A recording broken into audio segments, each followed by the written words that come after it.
in strong support of our troops who are faithfully serving our nation in harm's way. Therefore, I must oppose this resolution brought to the floor by the Democrats because it offers no plan, no strategy, and no hope for victory. In fact, it does nothing but risk demoralizing our troops. Mr. Speaker, let me start by saying that Republicans and Democrats alike recognize mistakes have been made in Iraq, and neither side of the aisle is happy with where we are today. But rather than offering solutions to move us forward or engaging in a productive debate on alternative strategies, the Democrats have decided to propose what certainly seems to be a politically motivated resolution. I ask, Mr. Speaker, what are we really accomplishing with this resolution? The answer is nothing. With this shameless stunt, the Democrats are locking down this body for 36 hours, maybe in hopes of scoring political points by criticizing the president. But by using our troops as pawns in an attempt to gain political leverage, this resolution serves only to weaken troop morale while giving hope and comfort to the enemy. And in doing so, Mr. Speaker, the Democrats have done nothing to end the war or help our troops achieve victory. Mr. Speaker, seeing as the Democrats have hijacked the floor all week to debate this resolution, surely they must have an alternative to the President's plan. I'll bet the American people are as eager as I am to hear about this new plan for success, their plan. Certainly my constituents in the 11th of Georgia are waiting. So what is their magic alternative? Mr. Speaker, here it is. It's the same on both sides. They don't have one. We have heard from members of the Democratic team threaten to cut funding, to cap troop levels, or compel a forced withdrawal. But where are those ideas in this resolution? I've read through its 2 brief paragraphs, and I can assure you they aren't to be found.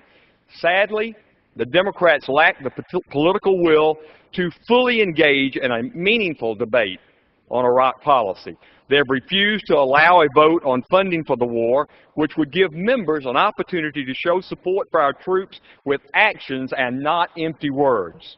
Simply put, Mr. Speaker, the Democratic leadership is afraid to ask their members to put their money where their mouths are and either vote yes or no to fund our troops and the mission.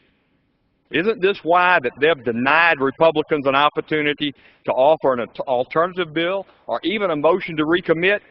They were for that last Thursday before being against it tonight. Sound familiar? Apparently, Mr. Speaker, calls for funding cuts and troop withdrawals are good enough for newspaper headlines, but they're not good enough for votes on this House floor.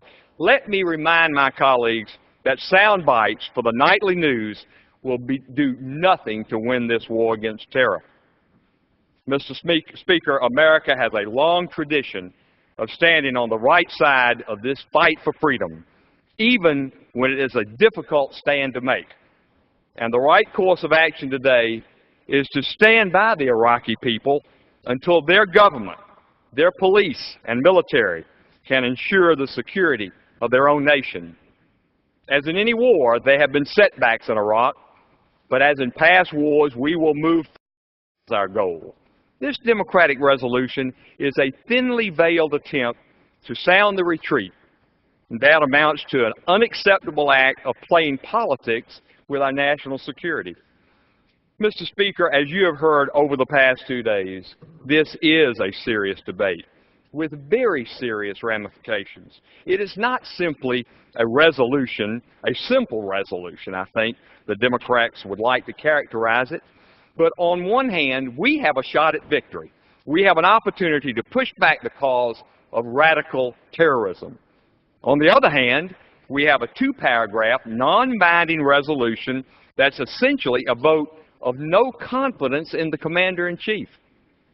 This is not the time for our majority party to cave in to their anti-war supporters of the liberal left and play politics with the security of the United States. This is a time for bold leadership and bold plans. Sadly, Mr. Speaker, neither is on display here today. I hope, for the sake of the American people, our troops, and freedom-loving nations around this world that this resolution's flimsy words are not taken as a substitute for America's long tradition and commitment to achieving victory. Mr. Speaker, in closing, I want to point out to my colleagues this poster on my left. These brave soldiers, Paul Sailors from Bremen, Georgia, Justin Johnson from Rome, Georgia, Lieutenant Tyler Brown, Georgia Tech graduate, president of the student body, Hayes Clayton III from Marietta, Georgia, all died for their country.